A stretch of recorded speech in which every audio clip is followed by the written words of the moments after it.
Sejam todos bem-vindos ao nosso canal, Professor Jonas Neto. Hoje nós iremos falar sobre uma parábola muito conhecida por todos.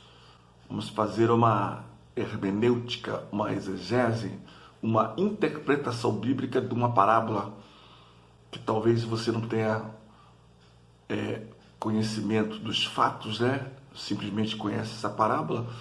Essa parábola é uma parábola muito importante. O que é a parábola? A parábola é uma ilustração que Jesus usava com o intuito espiritual. Ele, quando queria ilustrar alguma coisa, ele falava de algo que todos tinham conhecimento, né? Como esse caso que nós vamos falar hoje. Todos tinham conhecimento dessa situação e ele usou essa parábola para poder ilustrar, então, o que ele realmente queria, ou seja, a finalidade, enfim, da parábola, tá bom? Bom, vamos então hoje, a parábola de hoje é a parábola do bom samaritano, né? A parábola do bom samaritano. Então vamos dividir essa parábola hoje em duas partes. A primeira parte é a parte que Jesus fala com o doutor, esse doutor da lei, né? Um cara que era um expert na lei do Pentateuco, e a segunda parte, Jesus fala da parábola propriamente dita, e no final ele perguntou qual dos três aí é o mais importante, fez uma boa ação, tá bom? Vamos lá então, vamos ler aqui um versículo, né? E depois que nós lemos aqui um versículo, nós iremos falar então a interpretação desse texto, tá bom? Bom, o título, todas as vezes que nós estamos lendo, nós devemos ler o título, que vai dar margem, já sabe disso, né? Dar margem ao assunto que nós iremos ler. Diz aqui, a parábola do bom samaritano. Está inserida em Lucas, capítulo de número 10, versículo de número 25 até o de número 34, tá bom? Então, duas partes da parábola. De versículo 25 até o de número 29, ele fala do doutor da lei. É um diálogo que Jesus fala do doutor da lei. E do 30 até o de número 37, a parábola propriamente dita, tá bom? Lucas capítulo 10, versículo 25. Vamos para a primeira parte então. 25. A parábola do bom samaritano. E eis que se levantou um certo doutor da lei, tentando e dizendo: Mestre, que farei para herdar a vida eterna? Em outra tradução, diz o seguinte: E eis que certo especialista na lei se levantou para testá-lo. Mestre, perguntou ele, o que devo fazer para herdar a vida eterna? Bom, Jesus estivera ensinando ao povo anteriormente, né? Como sempre ensinava, o evangelho, Jesus chama, prepara, depois envia. Então a missão da igreja é essa. Você aceita Jesus, dentro do templo você é preparado para depois você ser enviado. Então a missão da igreja é essa na terra. Jesus ele chamava, preparava e enviava. Preparava, chamava, enviava e preparava. Então, aí nesse texto aparece então um cara bem versado, né, no Pentateuco. Esse homem queria embaraçar Jesus em todas as situações e colocar, como diz aqui o texto em outra versão, para testá-lo. Como assim testá-lo? À luz do versículo 25, que quando esse doutor se levanta, ele fala, vem cá, que farei eu para herdar, então, a vida eterna? Um certo doutor da lei testou o conhecimento e a autoridade de Jesus com duas perguntas. A profissão de um doutor da lei, naquela época, era ocupar-se com a lei mosaica, o Pentateuco. Bom, para você, eu já falei em outros vídeos que, como poderia Moisés escrever Gênesis se ele nasceu lá no livro de Êxodo, né? Êxodo. Aí eu falei, né, nos vídeos anteriores, que o livro mais antigo seria o livro de Jó, né? Jó era da cidade de Uz e Abrão era da cidade de Ur. Ur e Uz eram irmãos. É como, para você ter uma ideia, era como se Jó morasse na região norte e na região sul morasse Abrão, tá bom? Porque eles eram contemporâneos. Lembra lá que só se fazia sacrifício na época de Abrão? E diz a Bíblia, né, que Jó fazia sacrifício. Se por acaso seus filhos tivessem pecado, Jó então faria o seu sacrifício. Então o livro mais antigo, né, seria, na cronologia bíblica, seria o livro de Jó. E nos diz a tradição judaica que Jó, farto em dias, como foi então que Moisés teve o conhecimento do livro de Gênesis, o livro das coisas, né? Diz lá no livro de Jó, número 42, que Jó morreu farto em dias. E Jó era da terra de Midian. Aí aparece já o jovem Moisés, com 40 anos, que matou o Egito, fugiu para onde? Terra de Midian, onde ele teve um encontro, então, com Jó farto em dias, e todo ancião, né? Todo velho gosta de contar uma história. E Jó foi, então, contou a sua história para Moisés. E Moisés foi e escreveu o Pentateuco. Como pode, então, Jó ter falado da criação? Você lembra que quando Deus começou a fazer algumas perguntas para Jó, falou: Jó, aonde tu estava quando eu fiz os fundamentos da terra, quando eu fiz a base da terra, onde tu estava? Deus começa a fazer algumas perguntas para Jó que ele não tem conhecimento, não sabe, né? Ele não tem como responder. Então Deus começa a fazer essas perguntas. Ele então contou a sua história para Moisés, e Moisés foi e escreveu então o livro de Gênesis. E esse mestre aqui, mestre doutor da lei, ele era um cara muito versátil, né? Muito inteligente, e fez uma pergunta para Jesus. E no versículo 26, Jesus refuta ele e Jesus pergunta para ele: o que está escrito na lei? Como você entende? Como você lê? Jesus replicou de maneira muito hábil, aplicou um termo técnico constantemente usado pelos escribas e doutores da lei, que ao consultarem em si algum assunto, ele sempre falava assim: como é que você lê? O que você entende? O que está escrito na lei? Como você entende? E Jesus falou assim: olha, se você fizer isso, você vai viverá. Você vai viver, né? E no versículo 27, ele pergunta assim, ele respondeu: ele quem? O doutor da lei. Você amará o Senhor, seu Deus, de todo o teu coração, e de toda a tua alma, de toda a tua força, e de toda a tua mente, e ao seu próximo. A resposta do especialista, esse doutor da lei, foi baseada lá em Deuteronômio, capítulo de número 6, verso 5. Vamos ver lá? Deuteronômio, verso 5, verso 6, digo, verso 6, Deuteronômio, verso 6. Esse texto aqui, ele é muito importante. Eu vou ler algumas passagens daqui para você entender um pouco sobre a cultura judaica. Né? Aproveitar aqui, você que ainda não é inscrito no nosso canal, se inscreva, ative o sininho, para que você receba todas as nossas notificações quando nós subimos algum vídeo. Esse texto aqui, ele fala de uma maneira muito importante, porque, olha só, o título, Deuteronômio capítulo 6, o fim da lei é a obediência. Olha só, vou ler aqui a partir do versículo número 3, olha só. Ouve, pois, ó Israel, e atenta, que os guarde para que bem te suceda, e muitos te multiplique, como lhe disse o Senhor, Deus de teus pais, na terra que mana leite e mel. Olha só, esse mana leite e mel não era as frutas que ali tinham, e sim leite de cabra e mel de tâmara, tá bom? Leite de cabra e mel de tâmara. Eu me lembro que eu trouxe lá de Israel o mel de tâmara, né? E é um mel muito gostoso, não é aquele mel de abelha, mas é um mel delicioso. Só que eu não sabia, guardei num recipiente fechado. O que aconteceu? Sumiu o azeite, né?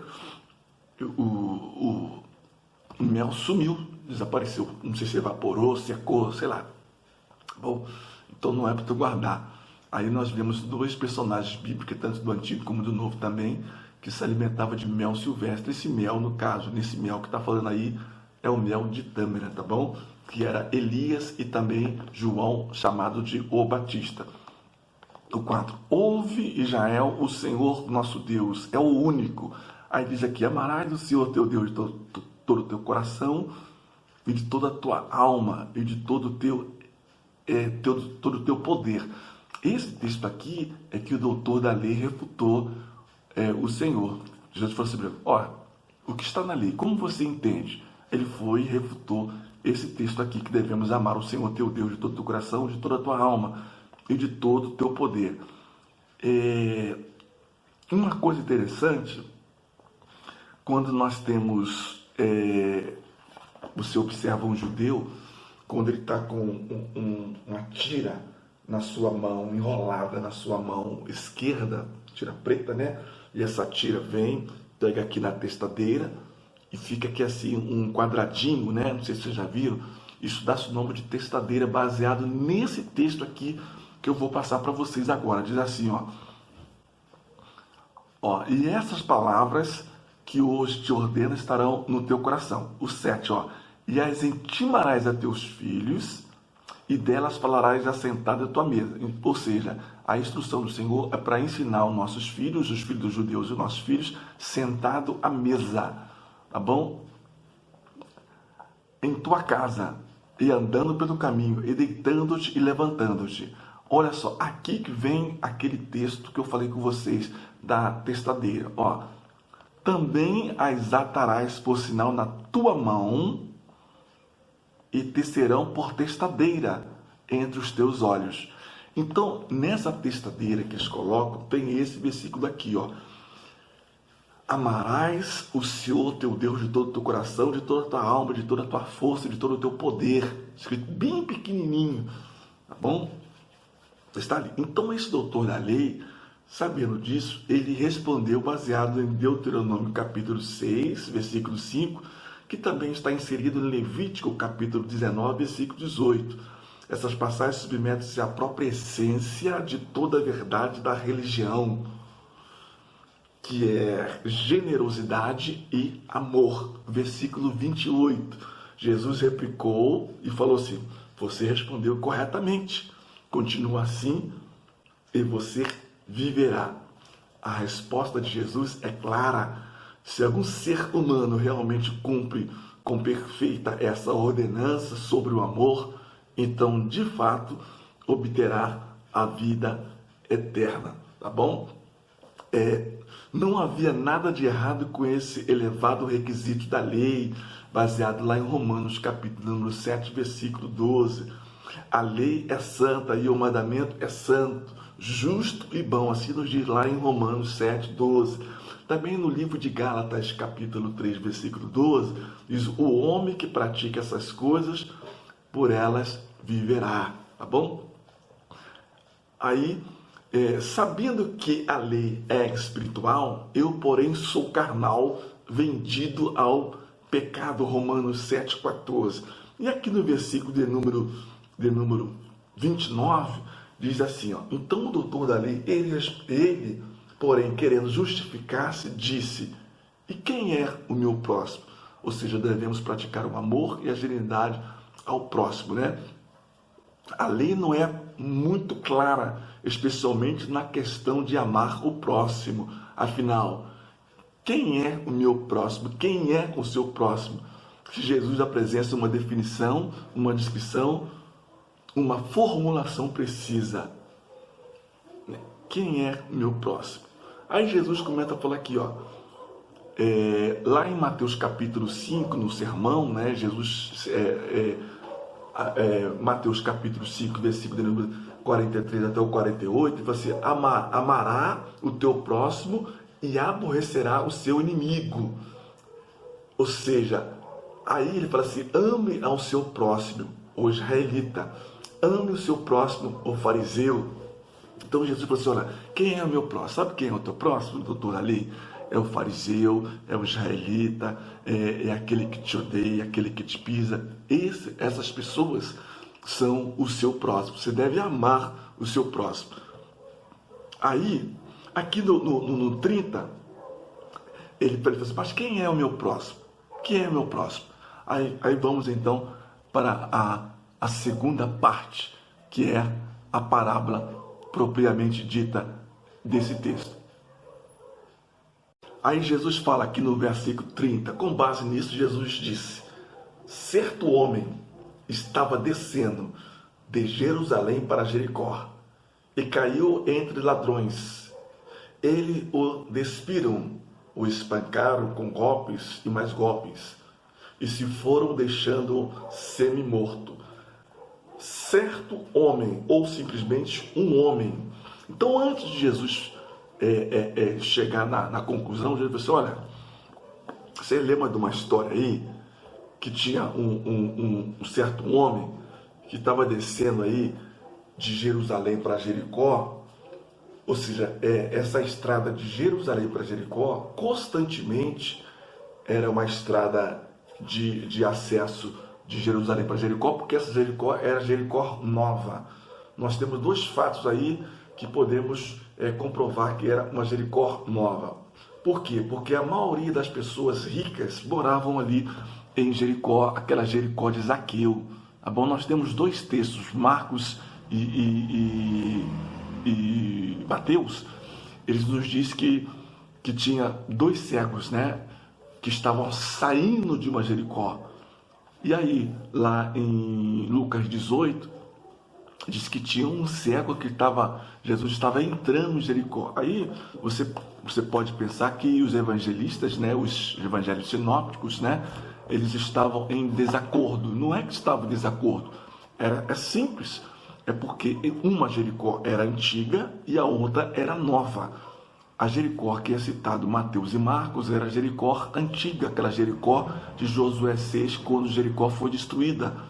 E o outro cego que estava ali, quando ele estava entrando em Jericó, que é essa Jericó nova de que nós estamos falando, que esse homem descia de Jerusalém para Jericó, era a Jericó nova, que era a Jericó onde moravam os poderosos. Quem morava ali? Herodes tinha a sua casa ali, Zaqueu também tinha a sua casa ali, o publicano. Então, muitos poderosos, e até mesmo os sacerdotes e levitas, eles tinham a sua casa ali, por ser uma cidade bem estruturada. O único local ali em Jerusalém que tem água é o local lá em Engedi, fica próximo lá de Jericó. Então, Jericó é uma cidade que tem água. Jerusalém não tem água. Para você ter uma ideia, uma garrafa de 500 ml custa ali mais ou menos quase 3 a 5 dólares, mais ou menos. Então, a água lá em Jerusalém é bem cara, tá bom? Então, você que nunca foi à terra de Jerusalém, eu profetizo você indo lá em nome de Jesus. Então, ele começa a falar assim, olha, então era uma descida, uma descida de Jerusalém para Jericó, uma descida fica a 800 metros acima do nível do mar, e Jericó, essa cidade de Jericó antiga, fica 400 metros aproximadamente abaixo do nível do mar. Então, essa estrada, ela é cheia de curva. Então, na época, era estrada de barro batido. Hoje é uma estrada asfaltada, uma estrada muito bonita, né? Quando você pega um ônibus que sai de Jericó, que vai subindo, né, até Jerusalém, você pega um ônibus e do ônibus mesmo, você vê que ela é cheio de curva, tipo uma serpente. Do seu lado esquerdo, você vê um vale e do outro lado do vale, você vê ali então umas cabanas dos beduínos que fica às margens, né, desse vale ali e também da estrada. Tá bom? Quando você for até Jerusalém, né, você vai ver e vai lembrar daquilo que eu estou falando nesse exato momento. Bom, essa estrada aí nos diz aqui que, diferentemente desse homem que estava descendo, né, de Jerusalém para Jericó, diz o texto que ele apanhou tanto que deixou ele meio morto. E essa estrada aí, que tem aproximadamente 28 quilômetros, ou seja, tem 28 quilômetros, 28 quilômetros que tem essa descida aí de Jerusalém para Jericó. Nesses 28 quilômetros que tem dessa descida, Flávio José, e também lá no livro de Josué 15, Josué capítulo 15, versículo 7, nos diz que essa estrada, por ser uma região muito cheia de curva, foram dispersos ali 40 mil soldados, 40 mil trabalhadores do tempo de Herodes, que tinha trabalhadores e também muitos soldados que foram dispersos. E aonde essas pessoas ficavam? Ficavam no meio, nessa descida ali. Então todo mundo que descia, as pessoas pegavam, espancavam, roubavam, né, ali. E essa descida ali, em Josué capítulo 15, versículo 7, que o nome dessa descida era descida de Adumim. E também lá em Josué capítulo 18, versículo 7. Ou também uma estrada de sangue, ou passagem de sangue, que Flávio Josefo nos relata ali que 40 mil pessoas foram dispersas ali. Aí Jesus começa a sua história que descia um homem de Jerusalém para Jericó, pegar esse homem e espancou. De igual modo veio também aqui 31. E ocasionalmente descia pelo mesmo caminho certo sacerdote. E vendo esse homem quase meio morto, ele olhou assim: eu não posso tocar nesse homem aí, porque esse homem aí vai que ele está com alguma doença, alguma coisa, então eu vou ser contaminado, vou me contaminar, e eu como sacerdote, como homem santo, eu não posso tocar nesse homem aí, tá bom? Porque lá no livro de Êxodo, capítulo 23, 4 e 5, nos relata sobre o ofício sacerdotal. Aí no 32, nos diz aqui, ó, no 32, deixa eu ver aqui, no 32 nos diz também aqui que ocasionalmente também descia um levita. Vamos ver aqui o 32. Aí o 32, um levita. Então o levita também servia no templo, na ausência. Levita era da tribo de Levi. Ó, o LV significa o seguinte: a função do levita é levar o povo até a presença de Deus. Então a função do levita é levar o povo até a presença de Deus. Tá bom? Então o levita não é simplesmente só tocar um violão, tocar uma guitarra, tocar um contrabaixo, tocar uma bateria, né? Não é bater na bateria, é tocar na bateria, né? Não é tocar um trompete, não é tocar um trombone, um clarinete, ou seja, enfim, não é só isso. A função do levita é a parte de louvor, a parte, ele podia ser também um porteiro, ele podia ser um tesoureiro. Então o levita, ele pode ser um porteiro, tesoureiro, ele pode ser aquela pessoa que vai ensinar música para a igreja, né? Vai ensinar música para a igreja. Enfim, ele tem uma função muito específica. Inclusive, na foto do sacerdote, o levita pode assumir a parte sacerdotal, porque ele é preparado para isso.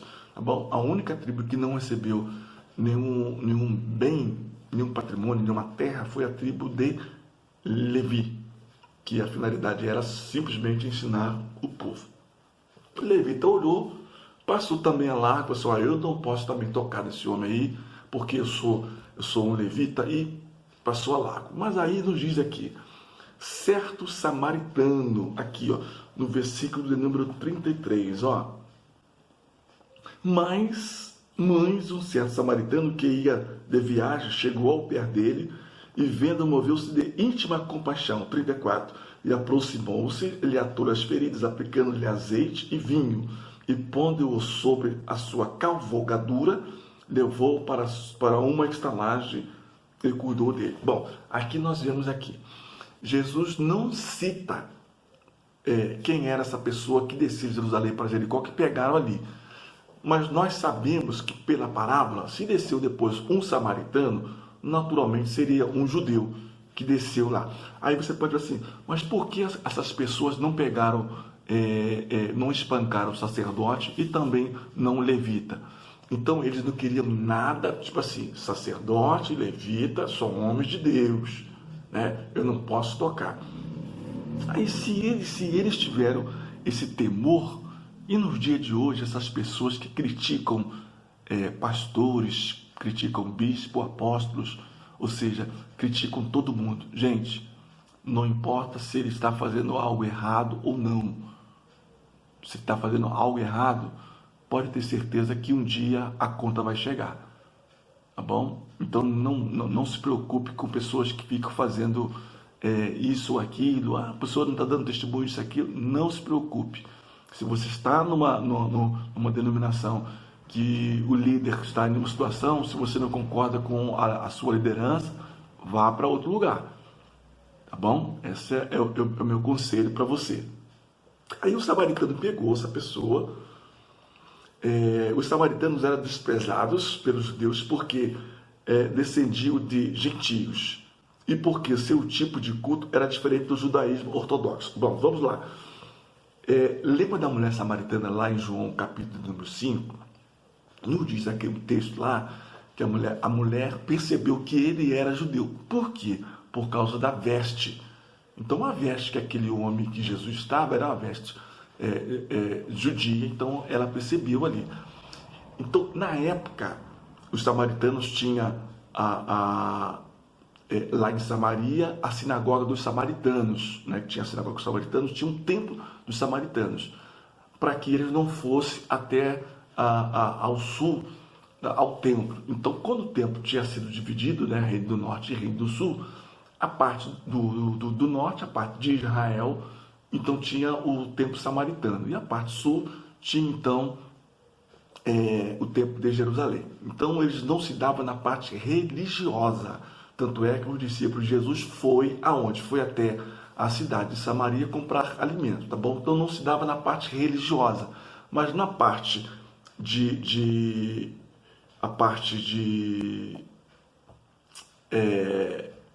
alimentação, de comércio, se davam muito bem, tá bom? Se davam maravilhosamente bem. Bom, nesse texto aqui, tem dois utensílios aqui que eu quero destacar para vocês aqui.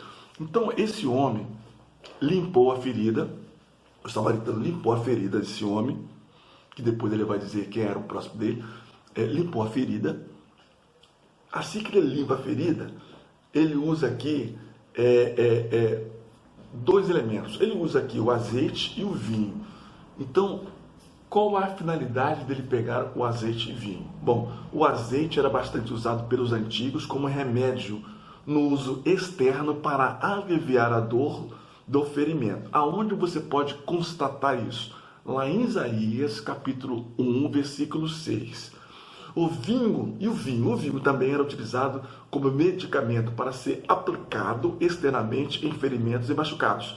Após limpar os cortes, e estancar o sangue, o alívio que o homem realmente precisava, o bom samaritano continuou incansavelmente a prestar-lhe ajuda. Aí pegou assim, ó. Bom, pegou esse homem e falou assim: agora eu já limpei a ferida, eu vou colocar em cima do meu animal.